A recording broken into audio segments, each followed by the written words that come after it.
You're listening to the Forum Podcast, a production of Calvin Theological Seminary.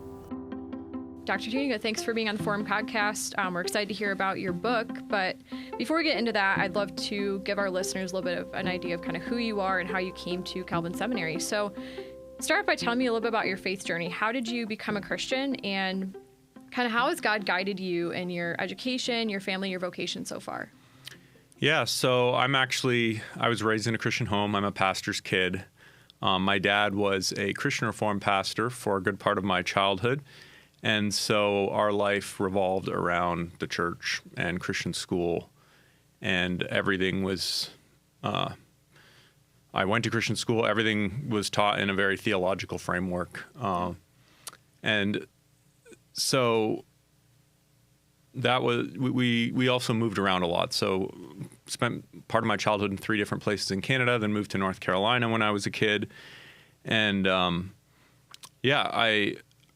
think I had a lot of struggles over the years about how much I believed about it, and whether it was whether I was confident, whether I had assurance, and so forth. Mm-hmm. And so it took a long time to feel confident that I could claim that for myself. But it was never a case of me not going to bed at night thinking, praying to God to forgive my sins and knowing that I was a Christian. It was more a sense of confidence. How can I be confident that this gospel's true for me, mm-hmm. or true and not too good to be true? So I don't know if you want me to follow this question right into education and so Let's forth. Do it. So my older siblings had gone to Covenant College before me, so I went to Covenant College, was a history major, and history was my passion all through college, but I wasn't really sure at all what I wanted to do after that. I had professors who wanted me to go do grad school in history, get a PhD or something like that. I think I was a little probably burned out about school and thought I would rather be involved in making history happen than just studying what other people were doing. So I ended up going to Washington, D.C., worked a couple of years for a U.S. congressman and for the FBI in counterterrorism as an intelligence analyst. But found that I wasn't really cut out to be a government bureaucrat or sort of devote my life to working for the government either. So that kind of reinvigorated, I think, academic interests in me and the sense of wanting to pursue those. So I, at that point, and I was still wrestling with a lot of the same religious questions that I'd been wrestling with when I was a teenager. So I actually went to seminary in many ways to answer those sorts of questions for myself, not because I knew what I was going to do with it or had any vocational plans. And some professors there played a big role in how I think solidify me. I don't know if you would want me to go to details of that or not, but and that's where I also discovered a love for political theology. So I actually remember going to one of my professors, Michael Horton, and saying, I really don't know what to do with my life because I love theology, I love history, and I love politics, and I can't figure out which one to choose. Mm-hmm. And his answer said, well, it sounds like you should do political theology. And my answer was, what's that?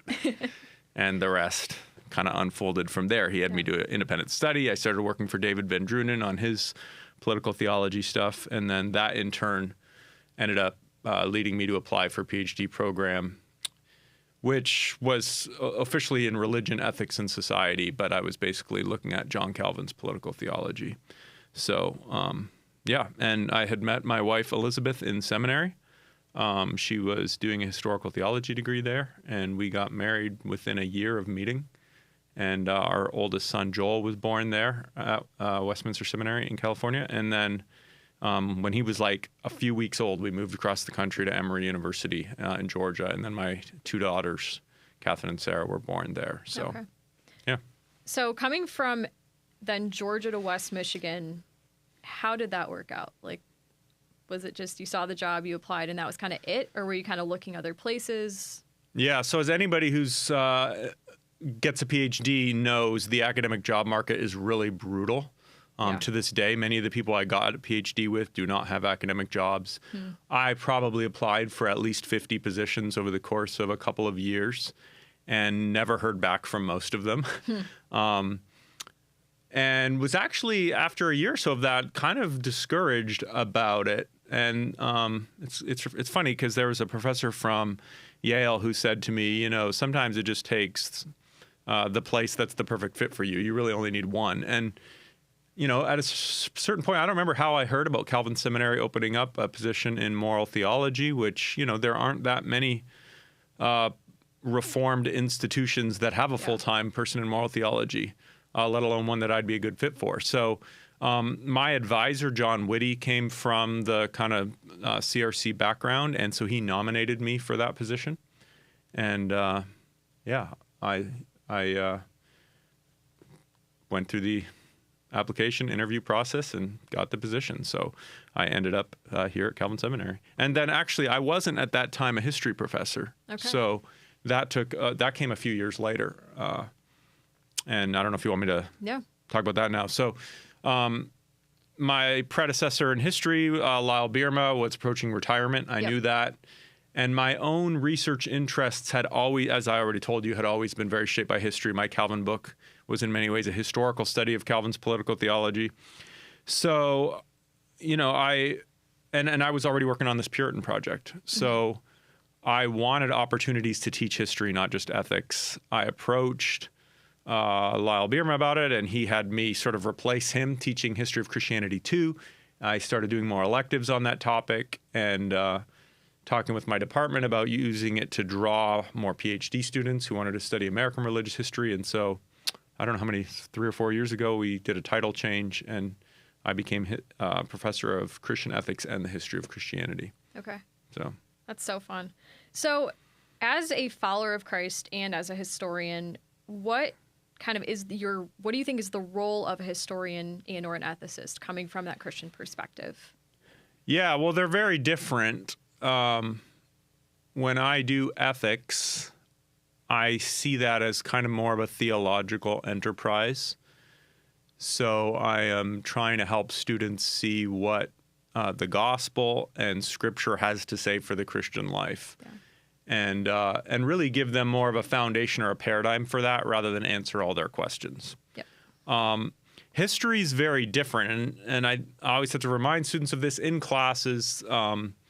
We always want to, people really want to learn lessons from the past, and they want to judge the past. Mm-hmm. And both those things are very dangerous because typically they assume that we know more about the past than we really do. Mm-hmm. And what I think is more important is for us actually to learn humility from studying history and to learn that our own past, which is tied up with these stories from the past, is much more complicated than we realize. And there are parts of it that we like to play up and talk about a lot and that make us and our forebears look good. And there are parts that are pretty discouraging, and so we play them down and even forget about them. Yeah. And then the result of those sorts of distortions is then we think that we are learning lessons from the past when we're actually imposing our own memory on the past.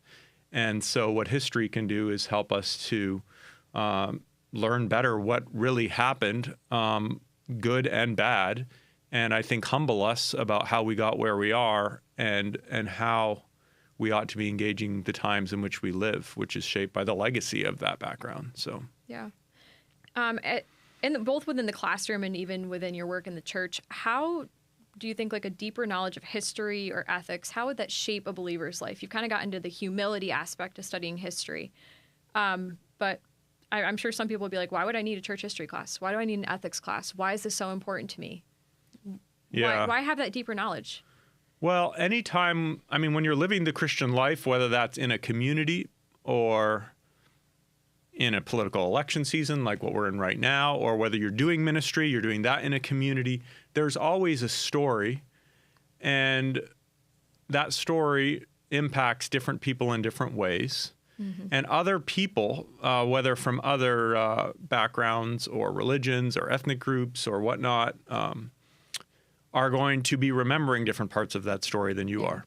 And if you don't know the broader story and its nuances and complexities, you're probably going to engage them in a way that's only informed by your community and its perspective rather than seeing all the complexities of the whole situation. So I think history isn't just about the past, it's also about the present. Yeah. And it's absolutely essential to discerning how we should relate to people now. And that's whether it's just about understanding who they are and why they are the way they are, or whether that's about solving problems that we need to solve in any aspect of life. So, it's sort of like trying to live or do ministry without history would be like going through a dating relationship, getting engaged and marrying somebody without ever knowing about their past.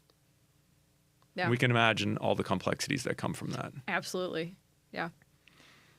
So turning our conversation a little bit, you've edited a book on Kuyper's theology of charity and justice, and then you wrote your dissertation on Calvin's political theology. Obviously, one was a dissertation, but what was the inspiration or kind of the motivation behind those two projects? Yeah, so the dissertation obviously came first. My driving question when I went to Emory University was actually informed by political context and my frustration with the reactionary ways in which Christians engaged politics.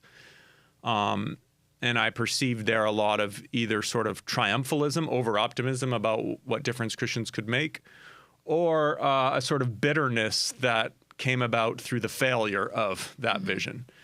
And I thought there had to be a better way, and I was interested in the historic resources in the Reformed tradition for that. So I knew a little bit about it from my professors and decided to focus on John Calvin and his Two Kingdoms theology. But I thought that I was going to write a very critical dissertation where I was going to take certain resources from Calvin, but then also criticize them and sort of redevelop them for today. You'll notice there's actually a theme in my work in some ways, the always starting out thinking I'm going to be more critical, and then inevitably research leads to greater humility. So what I found was that I had a lot more to learn from Calvin than I thought, that he didn't make the mistakes that I thought he made. And so the book ends up, the dissertation, which became my first book, ended up simply trying to really do two things. One was show people at a deeper level than anyone had done what Calvin's political theology was all about, what made it tick, and really show its scriptural roots. And then secondly, how it could, and I mainly just do this in the introduction and the conclusion, but how it can help us today, especially for Christians who are in democratic, pluralistic contexts. And the fundamental idea of it is that we cannot conflate the kingdom of Christ with the political institutions of this world. And so we need to find a way to engage politically that is faithful to the gospel, faithful to the kingdom, but without being triumphalistic. And the opposite side of that is if we're not triumphalistic, we're less likely to be reactionary and bitter when our ideas fail. So that was my work at Emory, and then that, getting that into book form after that. And while I was doing that, I was actually approached. I didn't seek out to do the Kuyper project, but Jordan Baller at the time at the Acton Institute asked me if I would be interested in being one of the editors in their series, which was publishing for the first time in English all of Kuyper's works on political theology. And they asked me to do the volume on his writings on charity and justice, so economic type issues. And that was fascinating. I learned a lot about Kuyper and in similar, led a similar fruit as with the Calvin Project, in the sense that I discovered so much that we can learn from Kuyper, and a lot of what we can learn from Kuyper isn't what I would have thought we could learn from Kuyper going in. And so, the introduction to that, which is the part that I actually wrote, because it's an edited volume, is essentially trying to glean principles from Kuyper's political theology, again, for how Christians can engage liberal democracy in a constructive way. And then most of the volume are Kuyper's own writings, where he is speaking in that vein. So, yeah, that's absolutely fascinating. They're two very different things, it seems, but then you're finding all of that overlap. So you mentioned a little bit earlier when you were talking about your interest in history, you mentioned the Puritans, and now you have a whole book coming out about them in January. What brought you to consider a book on the Puritans? Like, like I said, I don't know too many people that wake up one day and are like, I'd love to write a book on this. So what kind of questions did you have? What conversations did you have that motivated this project? Well, so ever since I was young, I've been passionate about history. That goes back to when I was 10 years old, and my dad took me to a big Civil War reenactment and completely captured my imagination. And ever since then, my hobby had always been history. My undergrad degree was in history. And so, I'd been at Calvin a couple years, and I was trying to find ways to do more history research, but connect that to the work that I had already done. So what I was especially interested in is the Reformed political theological tradition, and then how does that come to be expressed in American history. And the Puritans, as you may know, are probably the most self-consciously Calvinist of any people who came to America. So if there was any people in the world who in everything they did were trying to be reformed and do that in the context of colonialism, that's the Puritans. And as many people are aware, they have a big impact on the future of America. So it seemed logical to me, if I wanted to do something on America, and I had been working on Calvin, to follow that trajectory through the Puritans. Mm-hmm. And that would lay a foundation for doing further work on American religious history. So, but again, when I started that, I didn't know what sort of project it was going to be. Initially, I thought I might just write a journal article on Puritan political theology. Yep. And I realized it was a lot more complicated than that. I started to see that there was so much of the story of colonialism that I had never even heard of. I mean, about half the book describes events that about 2 years before I started writing on the book, I had never heard of at all. So the latter third of the book is on King Philip's War. I'd never heard of King Philip's War 2 years before I started writing the book. Okay. It was probably the bloodiest war per capita in American history. And so I realized that there's this whole story about the Puritans, these reformed people, and that everyone has an extremely superficial knowledge of. Yep. But what actually happened, what tragedies it led to, what triumphs were involved, people are very unaware. I also found that all the criticisms I thought I would make of the Puritans were harder and harder to make the more I really wrestled with their story and who they were and the decisions they had to make in context. And so I found myself shifting in my mind away from, first of all, from a journal article to a book, and second of all, away from a evaluative project, more toward one which would just faithfully tell their story with all its complexities. I also learned throughout that I would have to really narrow it down and not just focus on Puritans and politics in general, but on something central. And what really captured me as the part of the story that was least known was their relation to Native Americans.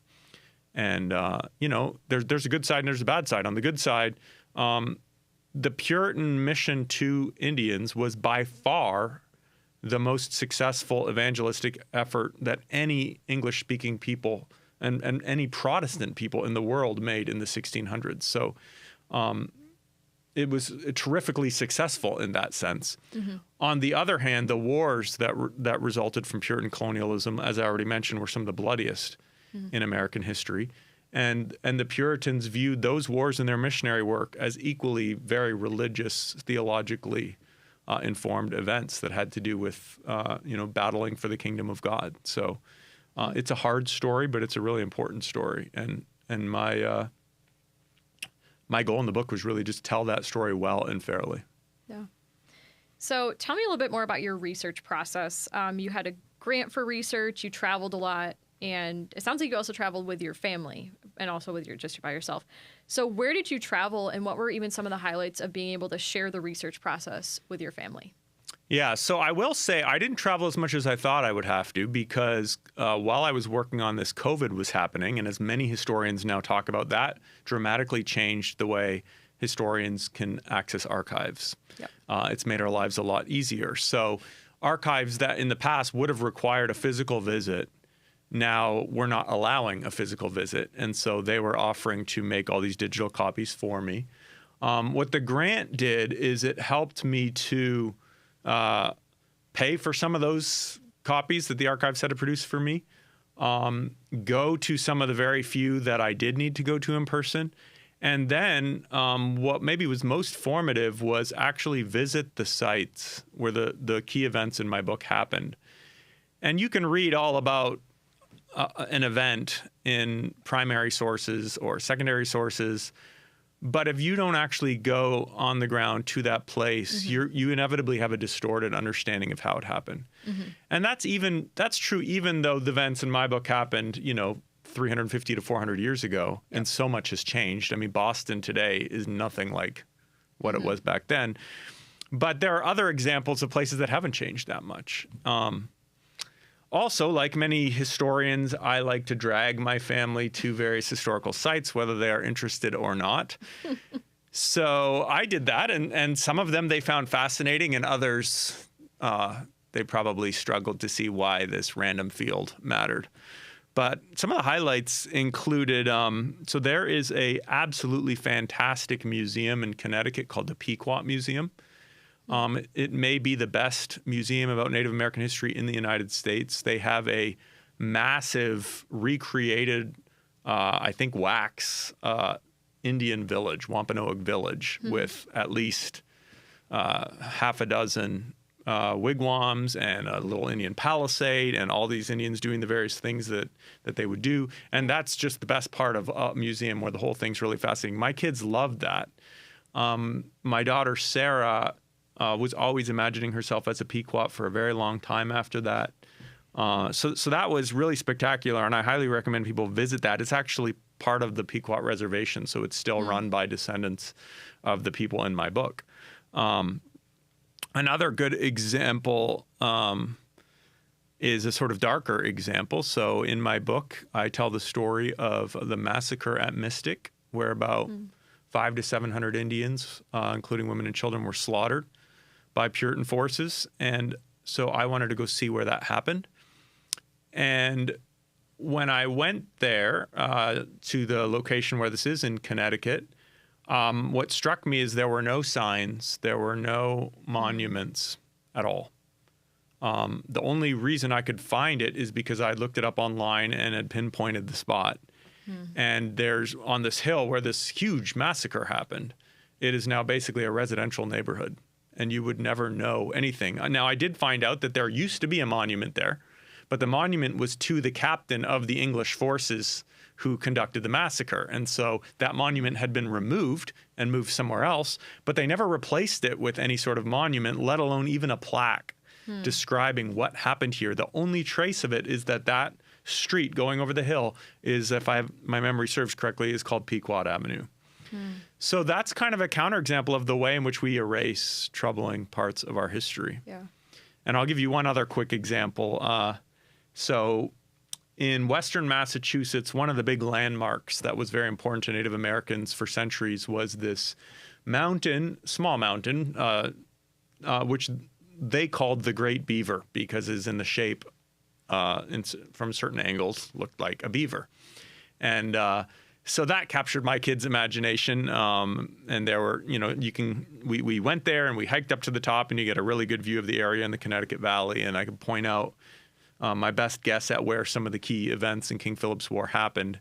And there's a whole Indian legend behind the story of the Great Beaver and so forth. That's pretty neat when you can see something that is so obviously still there. It still looks like a beaver today. Yeah. That's fascinating. It's always, like you said, you can read about it in a history book, but then to actually go where it happened adds a completely different dynamic to it.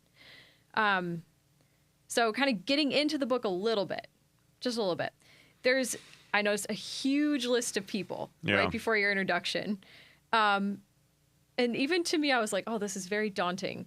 As you were writing, was it ever hard to keep all the identities and the roles clear in your mind? Or how did that all kind of work when you're wrestling with so many people and such a long list and so many parts of it? Yeah, especially at first, since, as I mentioned earlier, this was all so new to me. Yeah. And, for Native American names, often Native English speakers aren't familiar with those names, so they're harder to remember.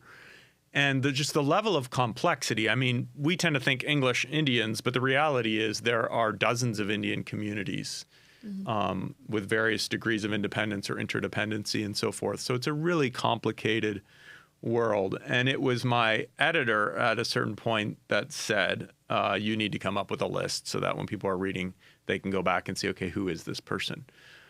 For me, I was doing the same thing for myself throughout. At a certain point, I realized, okay, I need to come up with a list of who's who and who's going with what. But I was so absorbed in the project that many of these characters became, I mean, I don't want to overstate it, but almost precious to me. It was actually one of the challenges of editing because the original narrative was much longer. Mm-hmm. And it's hard to pull things out when you're like, this was a person. Yep. I know about this person, and they are a strand of the story throughout. And if I pull out this part, at a certain point, it's like, well, I might as well pull the whole person out now. And now they're lost. They're out of the story. And so what readers are getting is really the tip of the iceberg. And, you know, you might say, well, imagine someone was completely new to Calvin Seminary and you had to come up with a list of the people at Calvin Seminary. It would probably be even longer than one in my book, and somebody might be overwhelmed by it. But you don't have to spend a whole lot of time at Calvin Seminary at all to know that each one of these people is an important person, an important part of our community. Yep. And that's sort of how it is when you're writing a book like that. So that's very much to help the reader at some level be able to, you know, for the reader, it's just a name, someone who gets mentioned twice. For me, who's more familiar with the story, that's a really important piece of it to me. Yeah. And I'd love it if some people read it and be like, I want to know more about that person. Yeah. Watch it be all these sequels of, we read your book, and now we're going to read a book on this specific person who was in 2 pages, which will probably make you feel great, right? Yeah. You hinted on this a little bit as you were talking about your visits to these historical sites, but this book is over 400 pages, and you still were trimming things out. But as you wrote, was there a chapter or maybe a section, even a historical event that you were writing about that was really difficult, either because of just what happened or because of how much content you had to incorporate? Yeah, so there certainly was. So the book's really divided into 3 parts. The first part is called Settlement, and that's the first couple of decades where Puritans come over from England and the Pilgrims, and the first big conflict that leads to the Pequot War. That part, it's simpler. There's fewer people there. It's a relatively straightforward narrative. The third part of the book is called War, and that is about how New England just devolves into this brutal war known as King Philip's War. But that whole part of the book is only covering about a year of time. So it's relatively more straightforward to stick with a narrative. It was the middle part that was really hard, where you have about a 40-year period of relative peace. And yet, although it was relative peace, there's a ton that went on in that time period. And there is sort of crisis after crisis that unfolds, whether conflict between different native groups or different native groups and the English. And their war could have broken out a dozen times during that stretch. And so how to tell that story with all the different complexities, where you can't just rely on a simple narrative, and who do you include and what do you not include? And there were 2 strands that are really prominent in that part of the book. One is the sort of political, military, or potentially military conflicts. The other is the missionary work. And I wanted readers to see those as the same story. And so, most historians either focus on the political side or the religious side. I wanted to do both. So how do I do all of that? That was really, really challenging. A lot of those chapters were reworked repeatedly. And hopefully the way that it ended up is the easiest for readers to follow, and yet while not obscuring the complexity, because I don't want to give the impression that it was all simple, a simple narrative. I want them to see the complexity but be able to follow it at the same time. Yeah, that makes sense. You mentioned King Philip's War. Can you give us just a little, maybe, I don't know, summary, a little preview of what we might be learning about that? Because even as you bring that up, that's new to me. Yeah, so many people have heard the story of the Pilgrims, first Thanksgiving. The Wampanoag leader known as Massasoit, his name often makes it into those stories. People have heard of Squanto, right? William Bradford, those sorts of people. What's fascinating about King Philip's War is it is basically their children. So Massasoit's son is Philip. He's now the Wampanoag leader or sachem.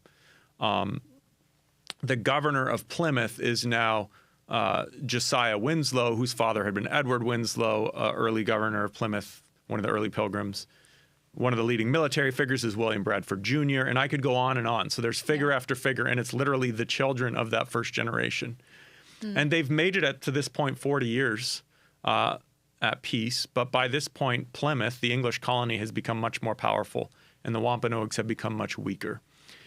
And the Pilgrims or their descendants start to really assert themselves in a way that brings tensions to the forefront. And there is a murder of a Christian Indian pastor, and the Plymouth authorities for the first time put some Wampanoags on trial for that. And it wasn't common at that point for the English authorities to try Indians. That would have been left up to Indian authorities. Yeah. And so this exacerbates all the tensions that colonialism's already given rise to. And Phillip, the Indian leader, who's the son of Massasoit, he's afraid they're going to come after him for this murder. And so he starts to mobilize his forces, which in turn alarms Plymouth because they think he's going to lead an uprising. They're always worried the Indians are going to do an uprising. And so it's sort of like nobody sets out to plan a war, but one thing leads to another. Each side reacts to what the other's doing. Violence breaks out. And Plymouth's unable to contain it. So they appeal to the other Puritan colonies, which means especially Connecticut and Massachusetts. They come in, and at the same time, they're all worried, well, what if other Indian tribes get involved in this? So they send out their forces to sort of strong-arm other Indian tribes into neutrality, which in turn often just ends up alienating those Indian tribes. Yep. And so the war just gets bigger and bigger and bigger. And before you know it, the most dramatic story is the largest Indian tribe in New England was the Narragansetts, and they're in modern-day Rhode Island.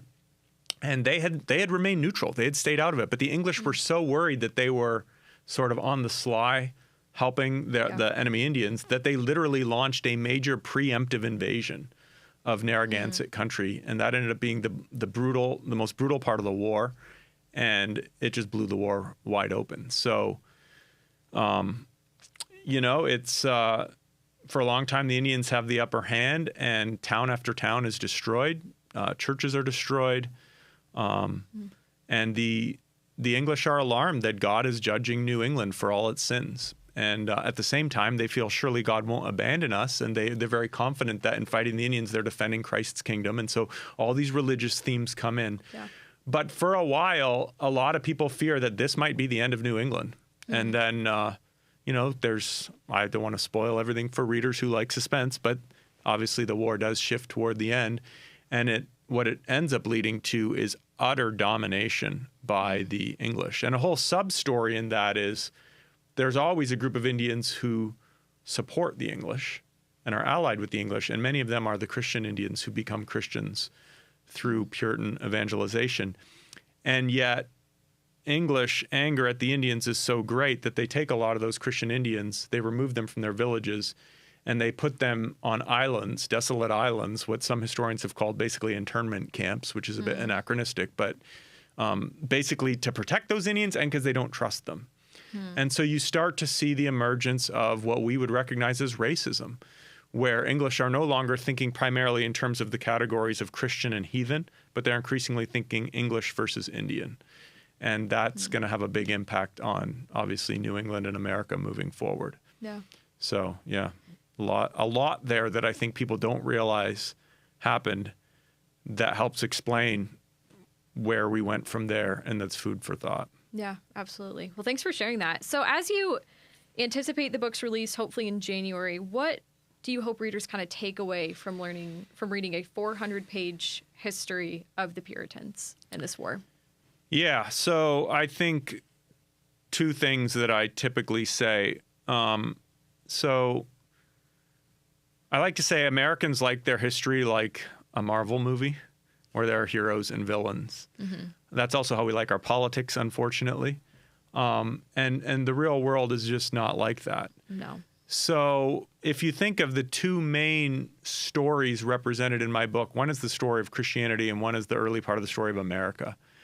And I hope this book will lead Christians to a more honest assessment of the complex legacy of Christianity. Yeah. Even in part of our story that many people might look back and think, oh, those were the glory days, the Pilgrims and the Puritans and this land of liberty and all that sort of stuff. It's not quite like that. No. And at the same time, as people will see reading the book, I don't demonize the Puritans either. There was a lot they did right. There was a lot they were trying to do right. And that's part of the story too. So I want people to walk away with a much more complicated and honest sense of the story of Christianity. And then the other side of that is a much more honest assessment of the complicated story of America, which there too, for a long time, the story of America was told as this heroic story, starting with the Pilgrims or the Puritans. Today, sometimes people go to the opposite extreme where they almost want to tell the whole American story as if it was just a nightmare of brutality and oppression. And anyone reading my book will see it's not that simple either.